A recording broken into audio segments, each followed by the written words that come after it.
we felt like it was best for our team, we would have done that. But we didn't think it was best for our team. And so excited about being able to move forward with him. I think one of the things that there's a lot of narratives that are out there. What I do think is important is that you address the things that our players could potentially be affected with. And so I believe in dealing with those things directly. He's a grown man, and he's a great player. And so at the end of the day, there's a lot of different things that go on. We're always looking at ways to upgrade our roster and feel like we can be as competitive as possible. So Graz, Davante Adams led the league in touchdown catches with 14 last season. I mean, is the idea of basically his future and trading him, is that something or is that nothing? I think at this point it's nothing. My understanding is the Rams had checked in with the Eagles about the potential of an A.J. Brown trade. And if that had happened, they probably would have had to move on from Davante Adams because they're about to give Puka Nacua a monster contract extension.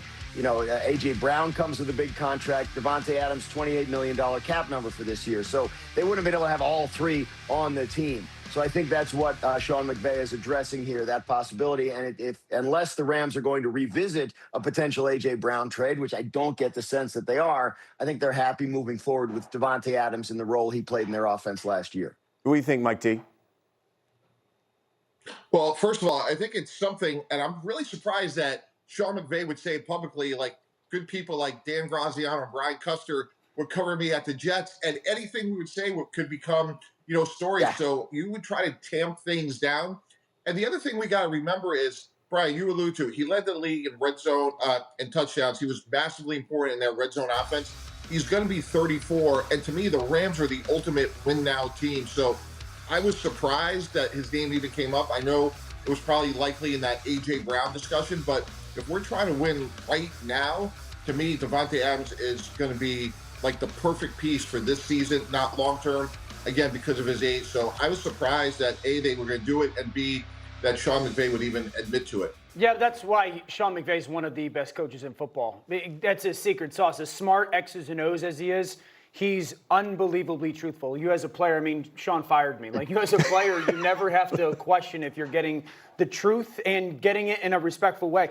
I think the Rams are fascinating from this regard because the Rams are a rare team in the league that you can truly sit there and go, they have to be all in right now. Like, they're one of the 3, 4, 5 teams that no question can win the Super Bowl, but you also can't be so all in that you totally forget about the future because your quarterback's age. Right. As great as Stafford was last year, his age is what it is. Yeah. And so you're in this balance of, do we want to take this player or this pick and get somebody that we think can impact us right now in 2026 to go win the Super Bowl?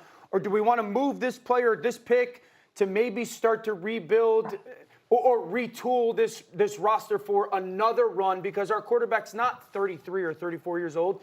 He's getting older. So I just think they're fascinating the way that they view their football team. It'd be interesting, too, to see if they revisit this, let's say, after June. Maybe that's a discussion we'll have a little bit later in the show. All right, coming up, it's back to basketball. How about to do a little game called Something or Nothing? Dan Graziano, Mike T. Okay, Graz, you're at the owners' meetings. All the action's taking place there. So let's start with you. NFL owners, they're pushing this 18-game season. Is that something or is that nothing? Oh, it's very much something that they have been public about their desire for this, and I think it's something they believe they'll eventually get. The question, of course, is when and what form it takes. The CBA, which runs through 2030, expressly permits any further expansion of the regular season. So in order to get to 18 games, they'd have to redo the CBA. And the Players Association just elected a new executive director in J.C. Treader, so they're still getting their feet under them in terms of where they're going to come down on this. So I think it's a little ways off. They either have to wait till 2031 to do it or make it a part of a renegotiated CBA. And if the latter is going to happen, they probably need to get going on that this offseason. Mike T., how do you think this is going to affect teams when they're trying to build their rosters? Significantly, Brian, in terms of right now you have 53 players on the roster, 48 on game day. How you sort of think about roster construction from depth in terms of maybe a couple extra skilled players because of soft tissue injuries. I also think you'd see significant rule changes in terms of IR being able to bring players up and down rosters. So I think an extra game creates a lot of new sort of like rules within the ecosystem. So is this going to positively, negatively affect the game, you think? Well, I think it could water down early season play. We've seen that a little bit with the 17th game added. The number one question I have is, what are the players going to get? It certainly seems like this is going to happen at some point. What are the players going to get out of it? We know the NFL wants this massive global footprint.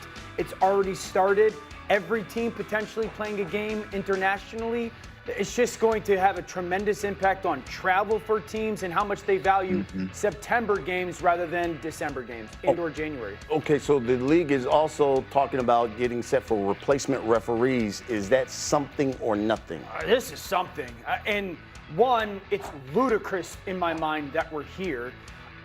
From what I've read, the NFL and the referees are at a battle of one, the referees wanting a lot more money, not a little bit more money, a lot more money. Number two, the NFL wants a ton of accountability.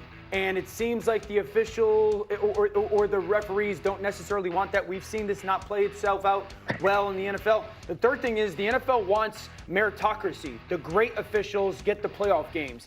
The referees seem that age or experience, they want that to be a part of the playoff conversation. I'd say this, with all the gambling scandals going on in sports, the last thing that we need is replacement officials impacting in the NFL. We just saw that video there in 2012. It was a disaster, that Hail Mary play that they got wrong there. Graz, you're there. What are you hearing? The league is not happy with the state of the negotiations with the NFL Referees Association.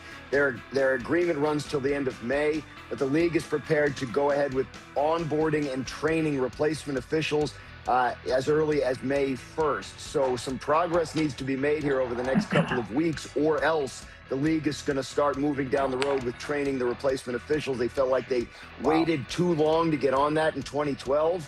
And they want to start it earlier if that's going to be a thing. They're also, Brian, going to talk this week at the owners' meeting. They're going to vote on a proposal on whether the league can weigh in on and correct mistakes by replacement officials. You know, so you could see like the eye in the sky from New York chiming in to change calls if they do go ahead and move forward with this. So they're laying the groundwork for replacement officials.